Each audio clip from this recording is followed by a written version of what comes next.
Hello friends, आज मैं आपके साथ इकोनॉमिक्स का एक और टॉपिक लेके आया हूँ और टॉपिक का नाम है public revenue, it's resources. Public revenue क्या होता है और उसके रिसोर्सेज क्या होते हैं, वो चीज़ डिस्कस करेंगे।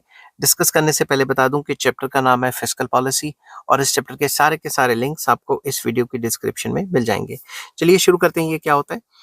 As the government has to perform various functions in an economy for the welfare of the public, it needs to raise funds to finance its activities. जैसा कि आपको मैं पिछली वीडियोस में बता चुका हूँ कि गवर्नमेंट को काफ़ी सारे काम करने पड़ते हैं, काफ़ी ज़्यादा खर्चे होते हैं गवर्नमेंट के, और उन खर्चों को निकालने के लिए सरकार को पैसा चाहिए।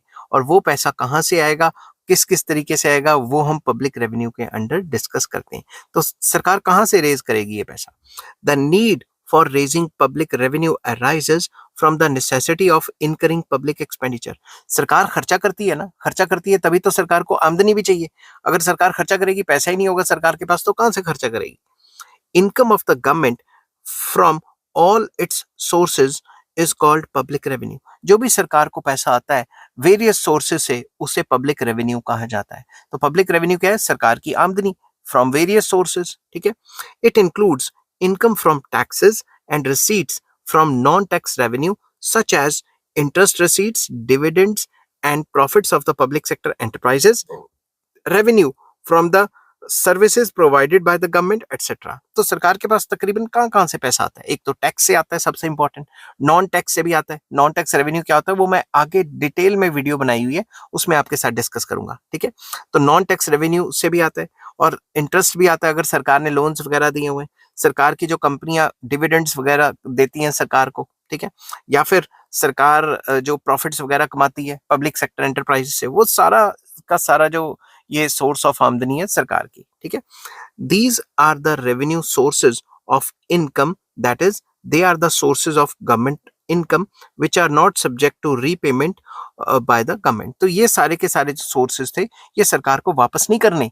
ठीक है। मतलब पैसा आ रहा है सरकार को, टेंशन नहीं है वापस करने की। मगर जो पब्लिक डेट है, डेट भी एक सरकार का रेवेन्यू का सोर्स है। डेट मतलब बोरिंग। सरकार बोरो तो करती है, खड़े पैर तो सरकार की रेवेन्यू में ऐड हो जाता है, मगर सरकार के ऊपर बर्डन आ जाता है कि सरकार को फ्यूचर में वो वापस करना है। तो बेसिकली रेवेन्यू भी एक सोर्स ऑफ पब्लिक, जो रेवेन्यू कह रहा हूँ, पब्लिक डेट या पब्लिक बोरिंग भी एक इंपॉर्टेंट सोर्स है रेवेन्यू का, बट उसके साथ बर्डन आ जाता है। ठीक है। ये बात आपने याद रखनी है। Defined so public revenue is different from public receipts. तो पब्लिक रेवेन्यू को पब्लिक रिसीट्स नहीं कहेंगे। ठीक है। क्यों? Public receipts includes all income of the government including public borrowing. ठीक है। तो पब्लिक रिसीट्स में क्या क्या आ जाता है? पब्लिक रेवेन्यू रिसीट्स, जितना भी टैक्स नॉन टैक्स से आया, plus income from other sources like public borrowing and printing of currency. तो पब्लिक रिसीट्स में दो चीजें आ जाती हैं कि या तो वो नए नोट भी छाप सकती है और बोरोइंग भी कर सकती है, प्लस जो टैक्स नॉन टैक्स से पैसा इकट्ठा हुआ। ठीक है। मगर जो पब्लिक रेवेन्यू है उसमें सिर्फ वो आ जाता है टैक्स एंड नॉन टैक्स। समझ की बात? तो ये एक छोटा सा कॉन्सेप्ट था कि भाई पब्लिक रेवेन्यू क्या होता है और इसके सोर्सेज क्या क्या होते हैं, कहाँ कहाँ से पैसे आ सकते हैं, और पब्लिक रेवेन्यू और पब्लिक रिसीट्स में क्या फर्क है। ठीक है। आई होप ये छोटी सी वीडियो आपको पसंद आई होगी। अगर पसंद आती है तो please like, share and subscribe.